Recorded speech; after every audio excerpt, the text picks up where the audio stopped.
جشن عید المیلاد النبی سرکار کی آمد پیارے کی آمد اچھا کی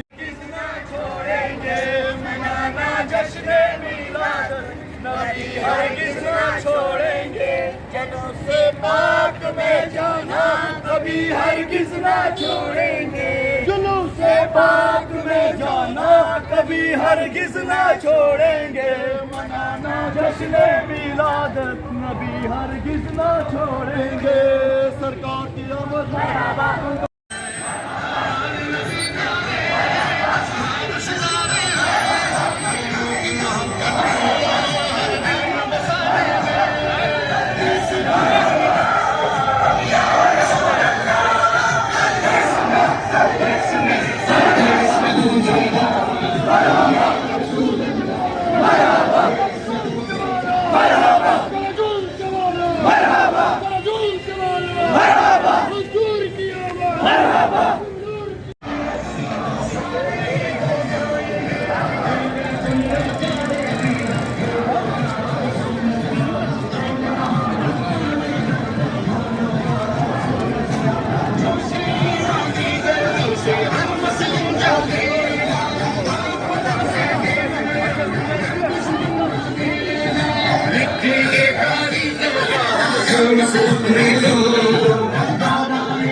سارے بازار کہنا ہے پکارو یا رسول اللہ، پکارو یا رسول اللہ۔ خدا کی ساری زمین مصطفیٰ کے عاشقوں سے بھری ہوئی ہے، نبی کی ناموس پر ملنے والے ساری دنیا میں جان چلا جائے۔ اللہ اکبر، ہم محمد کے غلام، ہم محمد کے غلام، ہم محمد کے غلام۔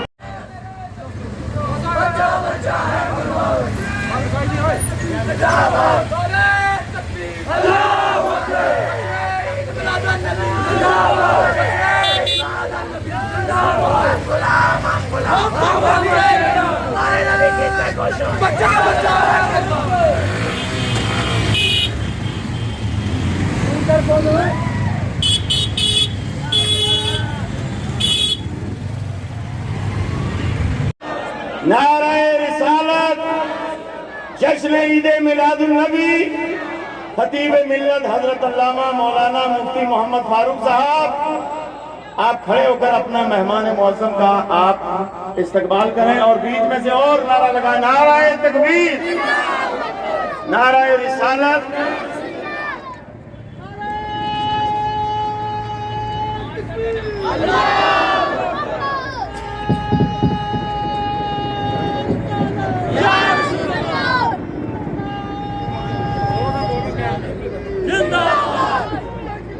آپ افراد بیٹھ جائیں،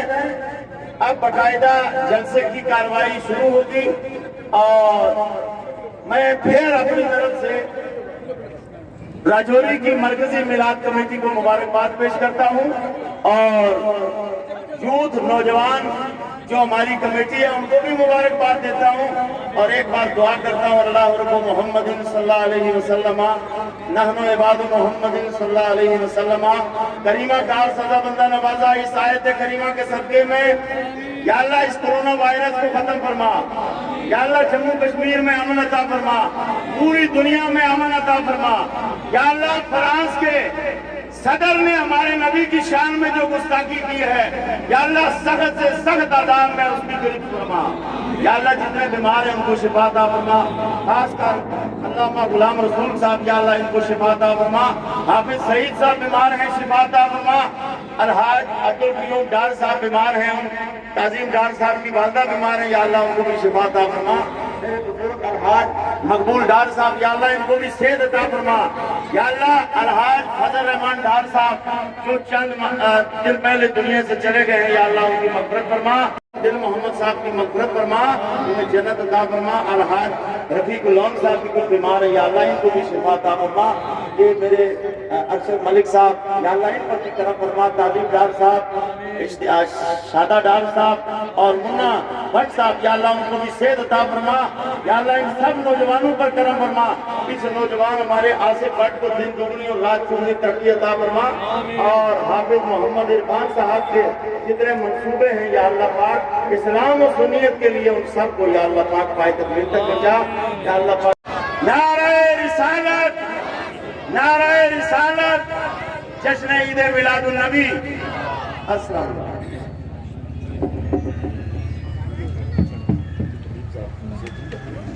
حاضرین مجلس مصباحی صاحب اور دیگر جتنے بھی حضرات ہیں میری مرکزی میلاد کمیٹی یوتھ میلاد کمیٹی کی طرف سے آپ سب کو السلام علیکم رحمۃ اللہ وبرکاتہ۔ آپ سب کو جمعہ اور جشن عید میلاد النبی صلی اللہ علیہ وسلم کی دل کی عمیق گہرائیوں کے ساتھ مبارکباد۔ جشن عید میلاد النبی صلی اللہ علیہ وسلم کا دن ہر سال کی طرح اس سال بھی منایا جا رہا ہے۔ وبا کے چلتے ہوئے ہم نے انتظامات تھوڑے سے کم کیے، لیکن آپ کا جوش سے ہم دیکھ رہے ہیں کہ ہمیں انتظام اور کرنے چاہیے تھے۔ بہرحال میں زیادہ گفتگو میں نہ جاتے ہوئے جلسے کی کارروائی کے لیے اور نظامت کے فرائض انجام دینے کے لیے اس شخصیت کو دعوت دوں گا جنہوں نے اپنی عمر دین کی راہ میں صرف کی، جہاں جہاں ہمیں ان کی ضرورت پڑی وہ حاضر ہوئے۔ آج وہ بیمار ہیں لیکن پھر بھی جب ان سے نظامت کے لیے ہم نے گزارش کی، لیکن وہ اپنی بیماری کے رہتے ہوئے پرہ رکھتے ہوئے انہوں نے ہماری نظامت کو قبول کیا۔ انہوں نے پوری عمر اپنی خدمات جو ہے ہمیں دی۔ تاریخ جتنی بھی تاریخیں ہیں یا جتنی بھی مذہبی یہاں تنظیمیں ہیں بالخصوص مرکزی میلاد کمیٹی ان کا دل کی گہرائیوں کے ساتھ شکر گزار ہے۔ میں زیادہ وقت نہ لیتے ہوئے میں دعوت سخن دینا چاہوں گا الحاج محمد رفیق ڈون صاحب کو کہ وہ برائے مہربانی اسٹیج پر آئیں اور نظامت کے فرائض انجام دیں۔ دل کی عمیق گہرائیوں سے اور جشن عید میلاد النبی صلی اللہ تعالی علیہ وسلم کی مبارکباد پیش کرتا ہوں اور سلام پیش کرتا ہوں۔ آپ لوگ بڑے ہی خوش نصیب ہیں جو اس محفل میں موجود ہیں، اور بہت سی محفلیں جو دنیاوی طور پر منعقد کی جاتی ہیں وہ سب اس محفل کی محتاج ہیں۔ اسی دن کے صدقے میں ہمیں یہ دنیا ملی، یہ دنیا کی بہاریں ملی، یہ روز و شب جو ہم گزار رہے ہیں وہ اسی عید کا صدقہ ہے۔ یہ سب عیدوں کی عید ہے، جیسا کہ ابھی مولانا فاروق صاحب فرما رہے تھے کہ عید میلاد النبی سب عیدوں کی عید ہے۔ اس کے صدقے میں انسانیت کو ظلم کے اندھیروں سے نجات ملی ظلم و بربریت سے نجات ملی، اور وہ عرب جو اندھیروں میں غرق تھے وہ دنیا کے لیے مثل راہ بنے۔ وہ روشنی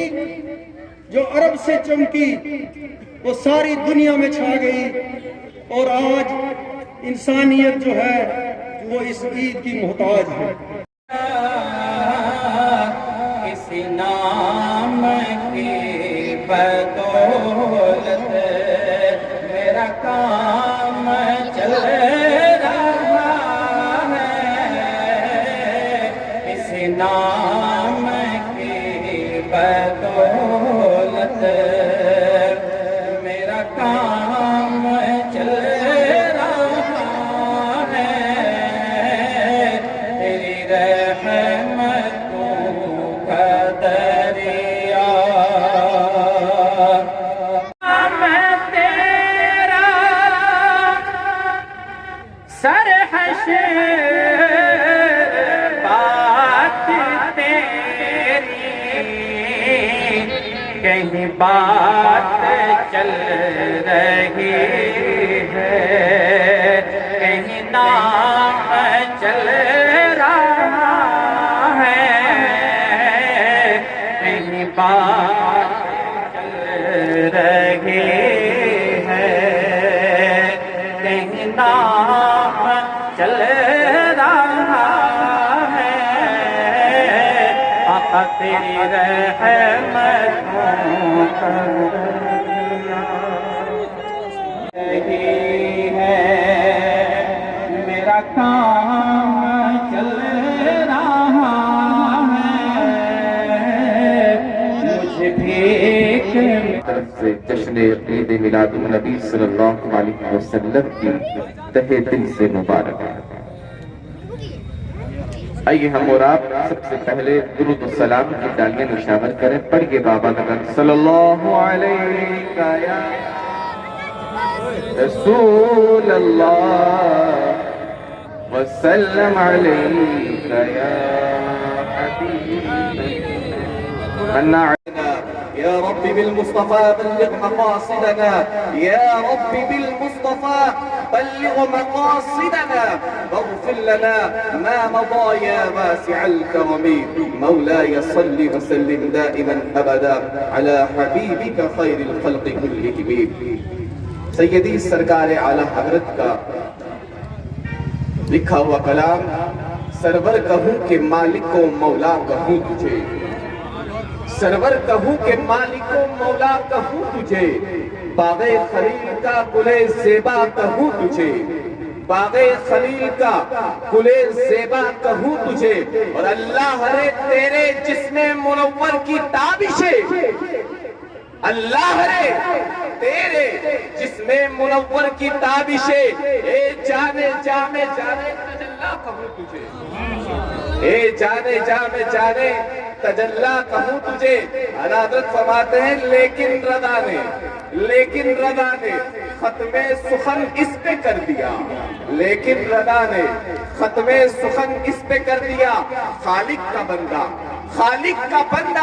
خلق کا آقا کہوں تجھے،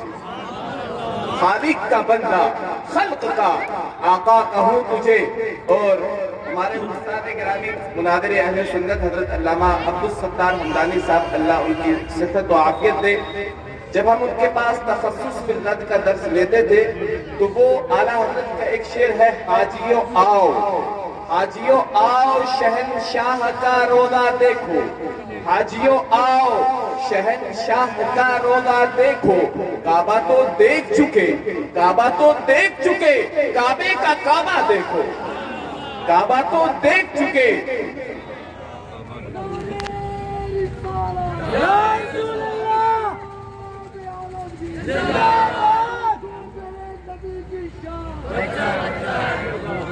کعبہ تو دیکھ چکے، کعبے کا کعبہ دیکھو۔ اس شعر کی جب وہ تشریح فرماتے ہیں اور فرماتے ہیں،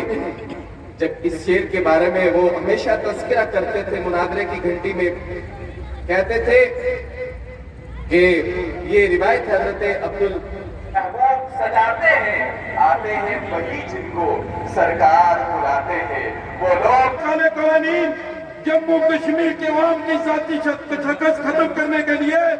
لاگو کیے جا رہے ہیں، جس میں بیرون ریاست سے لوگوں کو بلا روک ٹوک ریاست میں اراضی خریدنے کے لیے کاروبار کرنے کی کھلی چھوٹ دی گئی ہے۔ ریاست کے ملازمین کے ساتھ کھلواڑ کر کے عمر کی حد 22 سال سے 2.5 سال کی گئی ہے، تاکہ ریاست کے ملازمین کو نکال کر بیرون ریاست کے نوجوانوں کو نوکریاں دی جائیں اور بے روزگار نوجوانوں کی زندگی کے ساتھ کھیل کر ریاستی نوکریوں پر بھی قدم لگایا گیا ہے، تاکہ باہر کے نوجوان یہاں نوکریاں حاصل کر سکیں۔ ہم اس سٹیج سے سخت الفاظ میں مذمت کرتے ہیں اور حکومت ہندوستان سے مطالبہ کرتے ہیں ریاست کا خصوصی درجہ بحال کر کے عوام مخالف قوانین کو فوری طور پر واپس لیا جائے۔ اللہ من الشیطان الرجیم، بسم اللہ الرحمن الرحیم، قد جاءکم من اللہ نور، آمنت باللہ صدق اللہ مولانا العظیم، وصدق رسول النبی الامین الکریم الرؤوف الرحیم۔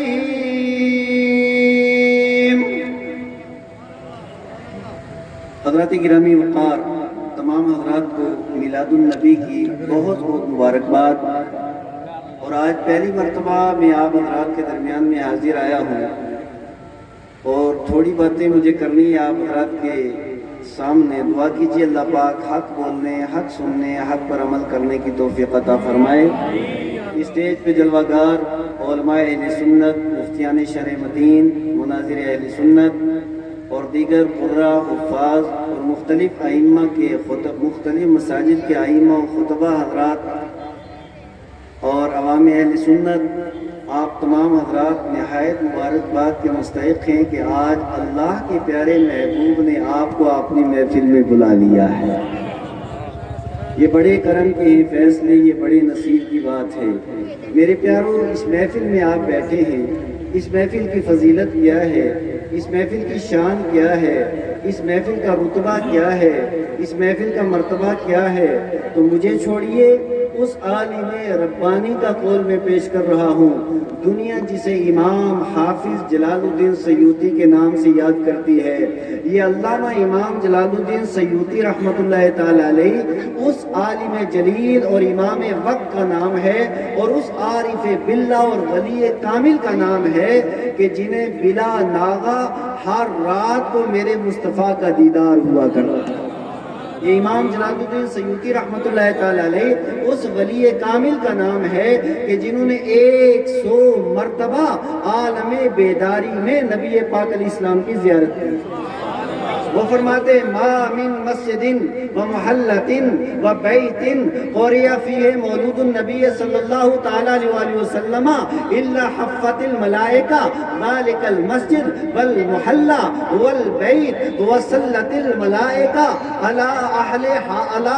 هذا المکان۔ علامہ فرماتے ہیں کہ جس مکان میں، جس مسجد میں، جس علاقے میں، جس محلے میں مصطفیٰ کریم کی محفل میلاد ہوتی ہے تو میلاد سننے والے، میلاد کے جلسے میں آنے والے یہ تنے تنہا نہیں ہوتے، نوری فرشتے اپنے پرو کے نیچے انہیں ڈھانپ لیا کرتے ہیں، اپنے پرو کے نیچے ڈھانپ لیتے ہیں۔ ہم پوچھتے ہیں امام یہ فرشتے تو معصوم عن الخطا ہے، ان سے گناہ ہو نہیں سکتا، یہ جب تک محفل کے اندر رہتے ہیں ان کا کام کیا رہتا ہے؟ تو امام فرماتے ہیں صلت الملائکہ، یہ سارے کے سارے فرشتے اس محفل کے اندر بیٹھنے والوں کی مغفرت کی دعا کرتے رہتے ہیں، یا اللہ انہیں مغفرت فرما دے، ان کی بخشش فرما دے، ان کے درجات بلند فرما دے۔ اب فرشتے کی دعا کا اثر کیا ہے؟ آؤ میں آپ کو بخاری کی حدیث سناتا ہوں۔ میرے آقا ارشاد فرماتے ہیں اذا قال الامام آمین وللضالین قولوا آمین، کہ جب امام ولدالین کہے تو تم آمین کہو. کیوں؟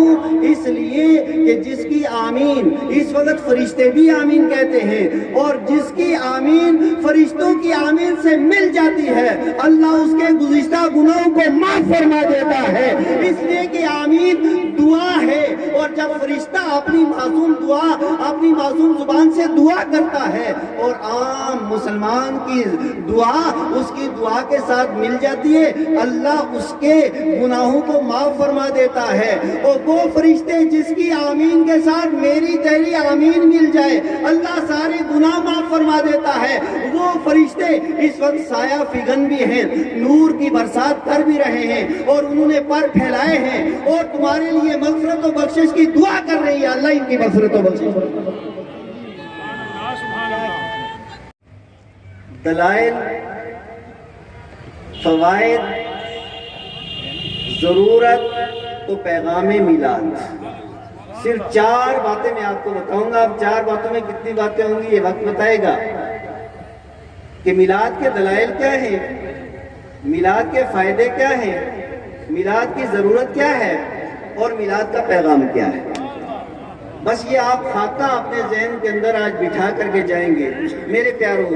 آج دنیا کے اندر ایک فیشن بن گیا ہے کہ دنیا ہر بات کے اوپر لوگ اعتراض کر دیتے ہیں. کئی لوگ اعتراض کریں گے یہ راجوری عیدگاہ کے اندر اوپر جھنڈا لگانے کی کیا ضرورت تھی، یہاں جھنڈا لہرانے کی کیا ضرورت تھی، یہاں جھنڈا لہرانے کی کیا ضرورت تھی. آؤ میں آپ کو روایت سنانے جا رہا ہوں، اور یہ روایت دلائل النبوہ کے اندر بھی ہے، معارج النبوہ کے اندر بھی ہے، مدارج النبوہ کے اندر بھی ہے، شفا قاضی ایاز کے اندر بھی ہے، نسیم الریاض کے اندر بھی ہے، اور کثیر کتب سیر کے اندر موجود ہے. حضرت آمنہ فرماتی ہے جب میرے مصطفیٰ کریم علیہ السلام شہر مکہ کے اندر صبح کے وقت پیدا ہوتے ہیں، رأیت ثلاثۃ اعلام مضروبات علما بالمشرق وعلما بالمغرب وعلما علی ظہر الکعبہ. آمنہ فرماتی ہے محبوب مقرب جب دنیا کے اندر تشریف لائے ہیں میں نے اپنی آنکھوں سے دیکھا ایک جھنڈا مشرق میں، دوسرا جھنڈا مغرب میں، اور تیسرا جھنڈا خانہ کعبہ کی چھت کے اوپر جبریل امین نے نصب کیا.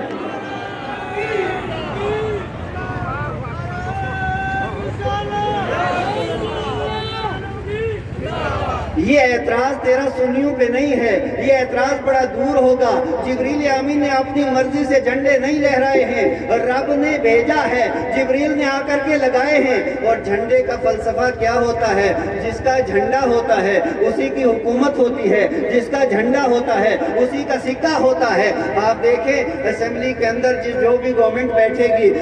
جس پارٹی کی گورنمنٹ بنے گی اسی پارٹی کا جھنڈا لہرایا جائے گا، دوسری پارٹی کا جھنڈا اتار دیا جاتا ہے. میرے پیارو، حضور کی جب آمد ہوئی ہے رب قدوس نے جھنڈا لگوا دیا. مشرق ایک کنارہ ہے دنیا کا، مغرب دوسرا کنارہ ہے، اور خانہ کعبہ دنیا کا سینٹر ہے. ایک کنارے بھی مصطفیٰ کا جھنڈا، دوسرے کنارے بھی مصطفیٰ کا جھنڈا، اور خانہ کعبہ زمین کے سینٹر پہ بھی مصطفیٰ کا جھنڈا. حضور کی آمد بتا رہی ہے آج کے بعد قیامت تک اگر جھنڈا رہے گا محمد عربی کا رہے گا، سکہ رہے گا محمد عربی کا رہے گا.